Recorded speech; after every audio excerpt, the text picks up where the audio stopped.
Master minds commerce చదవాలనుకునే 10th inter విద్యార్థుల తొలి ఎంపిక. తమిళనాడులో టీవీకే విజయ్ సునామీ కొనసాగుతుంది. ముందుగా సుమన్ టీవీ చెప్పినట్టుగా 10-15 రోజుల నుంచి ఖచ్చితంగా కింగ్ మేకర్గా మారతాడు, ముఖ్యమంత్రి కూడా అవుతాడు విజయ్ అని చెప్పినట్టుగానే అక్కడ పరిణామాలు జరుగుతున్నాయి.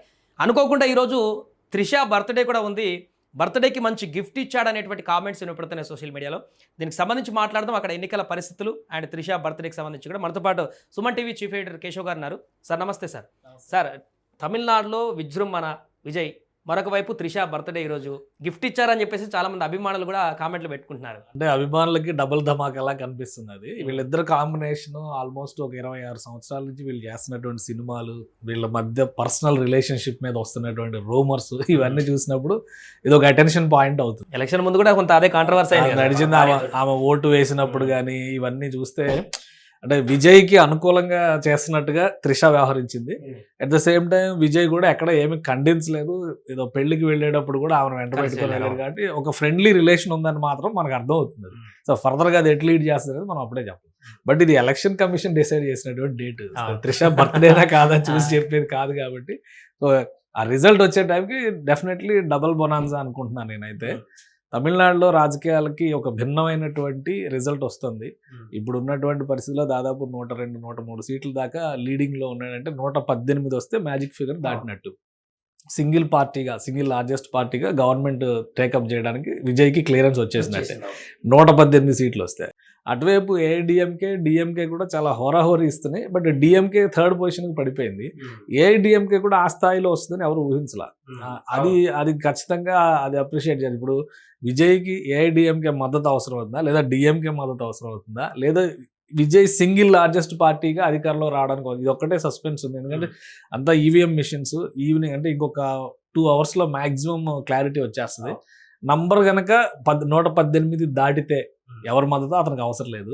సో సీఎం అయితే ఆబ్వియస్లీ ఇక్కడ విజయ్ ఫిక్స్ అయిపోయింది. ఎవరైనా మద్దతు ఇచ్చినా ఫిక్స్ అవుతుంది. ఫిక్స్. అండ్ అలాగే సార్, ఇప్పుడు అంటే కొన్ని నెలల ముందే పార్టీ పెట్టి మనకు అప్పుడు అన్నగారు ఎలా పెట్టారో టీడీపీ, ఆ రకమైనటువంటి ప్రపంచం ఇది ఎవరు ఊహించలేదు. ఒక 20-30 వస్తాయి కావచ్చు, 40 వస్తాయి కావచ్చు, అలా అయినా కింగ్ మేకర్ అవుతాడు అనుకున్నారు. కానీ ఇంత 90, 80, 100 సీట్ల వరకు వచ్చేటువంటి పరిస్థితి ఏం జరిగిందంటారు అక్కడ? అంటే ఎన్టీఆర్ గారు పార్టీ పెట్టినప్పుడు సినారియో వేరు, ఇప్పుడు పరిస్థితులు వేరు. పైగా తమిళనాడులో చాలా మంది రజనీకాంత్ కానీ, విజయకాంత్ కానీ, కమల్ హాసన్ కానీ, వీళ్ళందరూ శరత్ కుమార్ కానీ, వీళ్ళందరూ రకరకాల ప్రయత్నాలు చేసి సినిమా ఇండస్ట్రీ నుంచి వచ్చి ప్రయత్నించి సక్సెస్ అవ్వాలనుకున్నారు. వీళ్ళు ఎవ్వరు కూడా కాలేదు. విజయ్ రైట్ టైం చూసి అడుగు పెట్టాడు. రజనీకాంత్ గారు ఏదో పార్టీ పెడదాం అనుకున్నారు. బట్ ఆ టైంలో ఏంటంటే అది రాంగ్ స్టెప్ అయి ఉండేది. బలంగా అక్కడ జయలలిత ఉన్నారు, కరుణానిధి ఉన్నారు, అలానే మిగతా పార్టీలు కూడా అంతో ఇంత. ఎందుకంటే డిఎండికే కానీ అప్పట్లో రజనీకాంత్ పార్టీ పెట్టాలనుకున్నప్పుడు ద్రవిడ పార్టీలో గ్రూపే ఒక 7-8 గ్రూప్, తమిళ మానిల కాంగ్రెస్ లాంటి, మూపనార్ లాంటి నేతలు వీళ్ళందరూ ఉన్నారు. అంటే అక్కడ ఎంటర్ అవ్వడానికి అంత స్కోప్ లేదు. కానీ ఇప్పుడు విజయ్కి స్పేస్ ఉంది క్లియర్గా. జయలలిత వెళ్ళిపోవడం, ఏఐడిఎంకేలో ఒక అనిశ్చిత వాతావరణం, లీడర్షిప్ని యాక్సెప్ట్ చేసేటువంటి పరిస్థితి లేకపోవడం, డిఎంకేలో కరుణానిధి గారు లేకపోవడం, స్టాలిన్ వచ్చి ఆయన ఇది ఫస్ట్ టైం ఆయన సీఎంగా వచ్చారు. సో ఆయన పవర్, ఆయన ఏ విధంగా పరిపాలించారు అనేది క్లారిటీ వచ్చేసింది ప్రజలకు. 5 ఏళ్లలో వాళ్ళ పరిపాలనా విధానం అంతా కూడా ఆకలింపు చేసుకున్నారు కాబట్టి ఒక క్లారిటీ ఉంది. ఆ స్పేస్ని విజయ్ కరెక్ట్గా వాడుకున్నాడు అనేది మనం అర్థం చేసుకోవాల్సింది.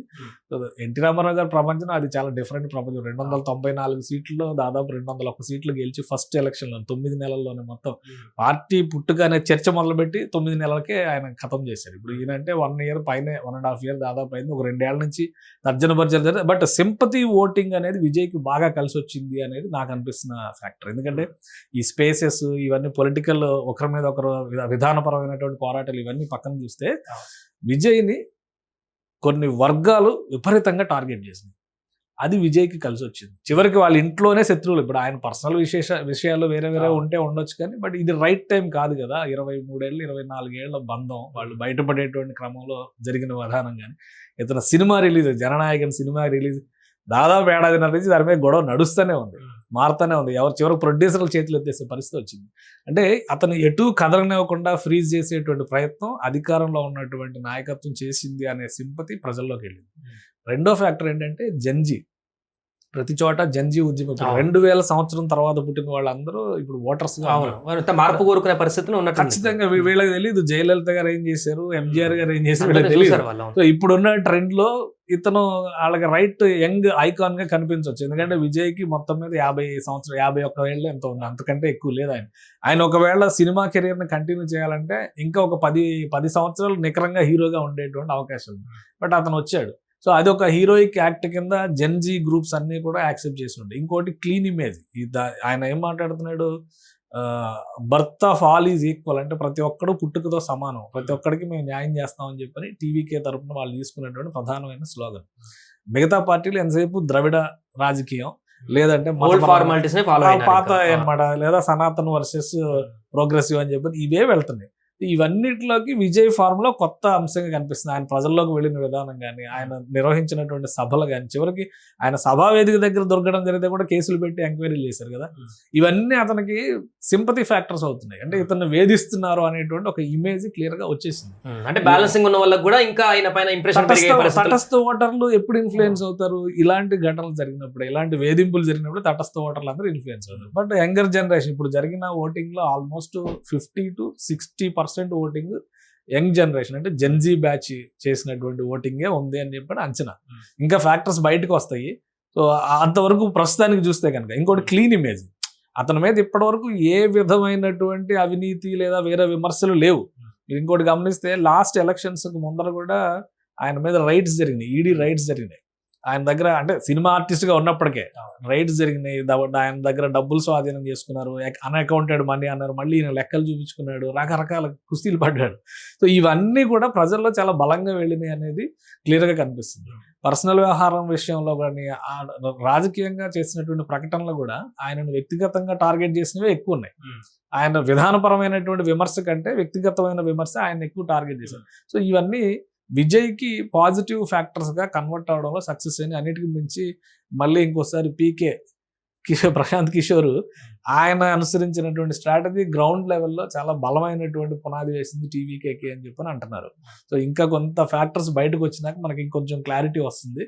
బట్ ఇప్పుడైతే డెఫినెట్లీ కింగ్ మేకర్ అనుకున్నారు అందరూ, డైరెక్ట్ కింగ్ అయిపోయాడు.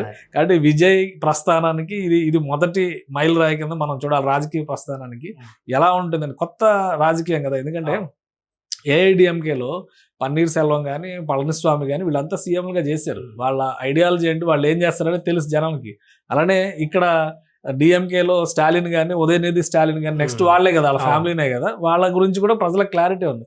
అందరికంటే కొత్తగా వస్తున్నవాడు, డిఫరెంట్గా ఉన్నవాడు, మొదటిసారిగా ఒక క్రిస్టియన్ తమిళనాడు రాజకీయాలని ఏలేటువంటి పరిస్థితి కూడా వస్తుంది అనుకోవచ్చు. ప్లస్ ఈయన ఇచ్చినటువంటి ఎన్నికల వాగ్దానాల్లో కూడా మహిళలకి సంబంధించినటువంటి వాగ్దానాలు ఎక్కువ ఉన్నాయి.